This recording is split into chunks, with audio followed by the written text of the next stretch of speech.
बोले सियावर रामचंद्र भगवान की जय।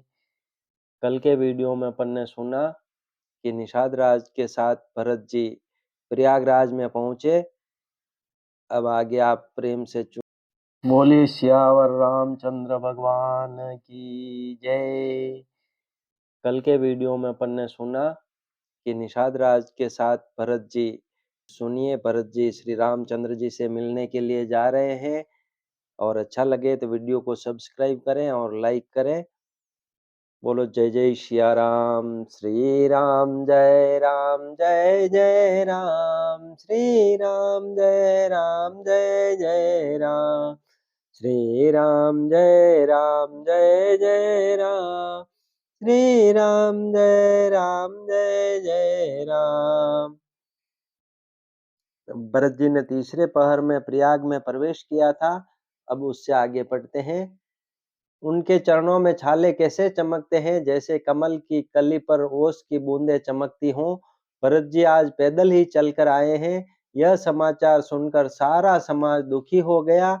जब भरत जी ने यह पता पा लिया कि सब लोग स्नान कर चुके हैं, तब त्रिवेणी पर आकर उन्हें प्रणाम किया। फिर विधि पूर्वक गंगा यमुना के श्वेत और श्याम जल में स्नान किया और दान देकर ब्राह्मणों का सम्मान किया।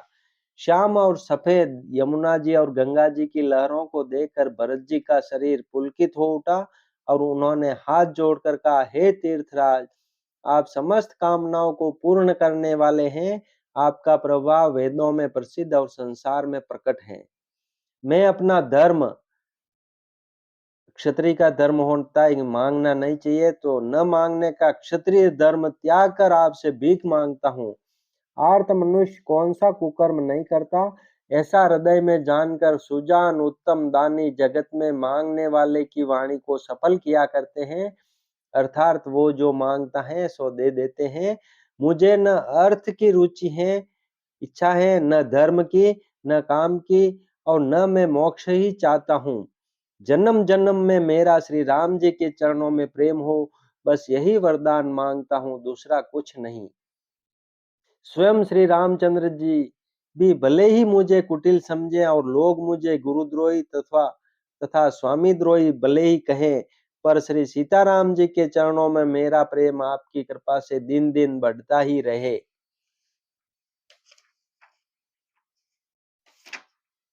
मेघ चाहे जन्म भर चातक की सुधि बुला दे और जल मांगने पर वह चाहे वज्र और पत्थर ओले ही गिरावे, पर चातक की रटन घटने से तो उसकी बात ही घट जाएगी, प्रतिष्ठा ही नष्ट हो जाएगी। उसकी तो प्रेम बढ़ने में ही सब तरह से भलाई है। जैसे तपाने से सोने पर आप चमक आ जाती है, वैसे ही प्रियतम के चरणों में प्रेम का नियम निभाने से प्रेमी सेवक का गौरव बढ़ जाता है। भरत जी के वचन सुनकर बीच त्रिवेणी में से सुंदर मंगल देने वाली कोमल वाणी हुई, हे तात भरत, तुम सब प्रकार से साधु हो। श्री रामचंद्र जी के चरणों में तुम्हारा अथाह प्रेम है। तुम व्यर्थ ही मन में ग्लानि कर रहे हो। श्री रामचंद्र जी को तुम्हारे समान प्रिय कोई नहीं है। त्रिवेणी जी के अनुकूल वचन सुनकर भरत जी का शरीर पुलकित हो गया, हृदय में हर्ष छा गया। भरत जी धन्य है कहकर देवता हर्षित होकर फूल बरसाने लगे। तीर्थराज प्रयाग में रहने वाले वानप्रस्थ, ब्रह्मचारी, गृहस्थ और उदासीन सन्यासी सब बहुत ही आनंदित हैं और 10-5 मिलकर आपस में कहते हैं कि भरत जी का प्रेम और शील पवित्र और सच्चा है। श्री रामचंद्र जी के सुंदर गुण समूहों को सुनते हुए वे मुनि श्रेष्ठ भरद्वाज जी के पास आए। मुनि ने भरत जी को दंडवत प्रणाम करते देखा और उन्हें अपना मूर्तिमान सौभाग्य समझा। उन्होंने दौड़कर भरत जी को उठाकर हृदय से लगा लिया और आशीर्वाद देकर कृतार्थ किया। मुनि ने उन्हें आसन दिया। वे सिर नवाकर इस तरह बैठे मानो भागकर संकोच के घर में घुस जाना चाहते हैं। उनके मन में यह बड़ा सोच है कि मुनि कुछ पूछेंगे तो मैं क्या उत्तर दूंगा। भरत जी के शील और संकोच को देखकर ऋषि बोले, भरत सुनो, हम सब खबर पा चुके हैं। विधाता के कर्तव्य पर कुछ वश नहीं चलता। माता की करतूत को समझकर याद करके तुम हृदय में ग्लानि मत करो। हे तात, कैकेयी का कोई दोष नहीं है। उसकी बुद्धि तो सरस्वती बिगाड़ गई थी। यह कहते भी कोई भला न कहेगा, क्योंकि लोक और वेद दोनों ही विद्वानों को मान्य है। किंतु हे तात, तुम्हारा निर्मल यश गाकर तो लोक और वेद दोनों बढ़ाई पावेंगे। यह लोक और वेद दोनों को मान्य है, और सब यही कहते हैं कि पिता जिसको राज्य दे वही पाता है।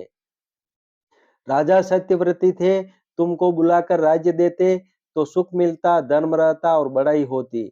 सारे अनर्थ की जड़ तो श्री रामचंद्र जी का वनगमन है, जिसे सुनकर समस्त संसार को पीड़ा हुई।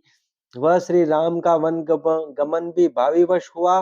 बेसमझ रानी तो भाविवश कुचाल करके अंत में पछताई। उसमें भी तुम्हारा कोई तनिक सा भी अपराध कहे तो वह अधम, अज्ञानी और असाधु हैं। यदि तुम राज्य करते तो भी तुम्हें दोष न होता। सुनकर श्री रामचंद्र जी को भी संतोष ही होता। हे भरत, अब तो तुमने बहुत ही अच्छा किया। यही मत तुम्हारे लिए उचित था। श्री रामचंद्र जी के चरणों में प्रेम होना ही संसार में समस्त सुंदर मंगलों का मूल है। सो वह श्री रामचंद्र जी के चरणों का प्रेम तो तुम्हारा धन, जीवन और प्राण ही है। तुम्हारे समान बड़भागी कौन है? हे तात, तुम्हारे लिए यह आश्चर्य की बात नहीं है, क्योंकि तुम दशरथ जी के पुत्र और श्री रामचंद्र जी के प्यारे भाई हो। हे भरत, सुनो, श्री रामचंद्र जी के मन में तुम्हारे समान प्रेम पात्र दूसरा कोई नहीं है। लक्ष्मण जी, श्री राम जी और सीता जी तीनों को सारी रात उस दिन अत्यंत प्रेम के साथ तुम्हारी सराहना करते ही बीती। प्रयागराज में जब वे स्नान कर रहे थे, उस समय मैंने उनका यह मर्म जाना।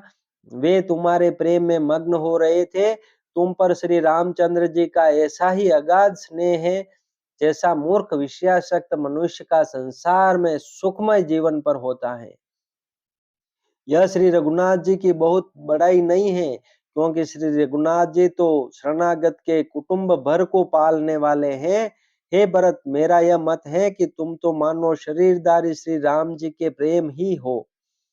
हे भरत, तुम्हारे लिए तुम्हारी समझ में यह कलंक है, पर हम सबके लिए तो उपदेश है। श्री राम भक्ति रूपी रस की सिद्धि के लिए यह समय गणेश बड़ा शुभ हुआ है।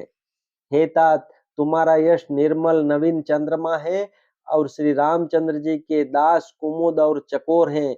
वह चंद्रमा तो प्रतिदिन अस्त होता और घटता है, जिससे कुमुद और चकोर को दुख होता है, परंतु यह तुम्हारा यश रूपी चंद्रमा सदा उदय रहेगा, कभी अस्त होगा ही नहीं। जगत रूपी आकाश में यह घटेगा नहीं, वरम दिन दिन दूना होगा। त्रिलोक्य रूपी चकवा इस यश रूपी चंद्रमा पर अत्यंत प्रेम करेगा, और प्रभु श्री रामचंद्र जी का प्रताप रूपी सूर्य इसकी छवि को हरण नहीं करेगा। यह चंद्रमा रात दिन सदा सब किसी को सुख देने वाला होगा। केकई का कुकर्म रूपी राहु इसे ग्रास नहीं करेगा। यह चंद्रमा श्री रामचंद्र जी के सुंदर प्रेम रूपी अमृत से पूर्ण है। यह गुरु के अपमान रूपी दोष से दूषित नहीं है। तुमने इस यश रूपी चंद्रमा की सृष्टि करके पृथ्वी पर भी अमृत को सुलभ कर दिया। अब श्री राम जी के भक्त इस अमृत से तृप्त हो ले। राजा भगीरथ गंगा जी को लाए, जिन गंगा जी का स्मरण ही संपूर्ण सुंदर मंगलों की खान है। दशरथ जी के गुण समूहों का तो वर्णन ही नहीं किया जा सकता। अधिक क्या, जिनकी बराबरी का जगत में कोई नहीं है।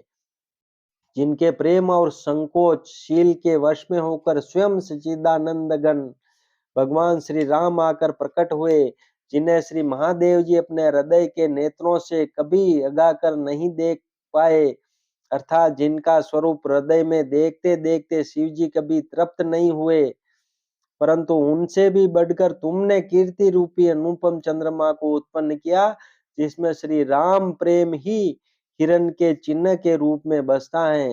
हे तात, तुम व्यर्थ ही हृदय में ग्लानि कर रहे हो। पारस पाकर भी तुम दरिद्रता से डर रहे हो। हे भरत, सुनो, हम झूठ नहीं कहते, हम उदासीन हैं, किसी का पक्ष नहीं करते, तपस्वी हैं, किसी की मुंह देखी नहीं कहते, और वन में रहते हैं, किसी से कुछ प्रयोजन नहीं रखते। सब साधनों का उत्तम फल हमें लक्ष्मण जी, श्री राम जी और सीता जी का दर्शन प्राप्त हुआ। सीता लक्ष्मण सहित श्री राम दर्शन रूप उस महान फल का परम फल यह तुम्हारा दर्शन है। प्रयागराज समेत हमारा बड़ा भाग्य है।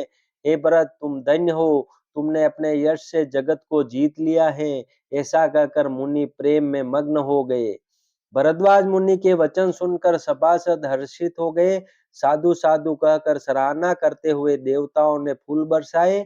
आकाश में और प्रयागराज में धन्य धन्य की ध्वनि सुन सुनकर भरत जी प्रेम में मग्न हो रहे हैं। भरत जी का शरीर पुलकित है, हृदय में श्री सीताराम जी हैं और कमल के समान नेत्र प्रेमाश्रु के जल से भरे हैं। वे मुनियों की मंडली को प्रणाम करके गदगद वचन बोले। मुनियों का समाज है और फिर तीर्थराज है। यहाँ सच्ची सौगंध खाने से भी भरपूर हानि होती है। इस स्थान में यदि कुछ बनाकर कहा जाए तो इसके समान कोई बड़ा पाप और नीचता न होगी।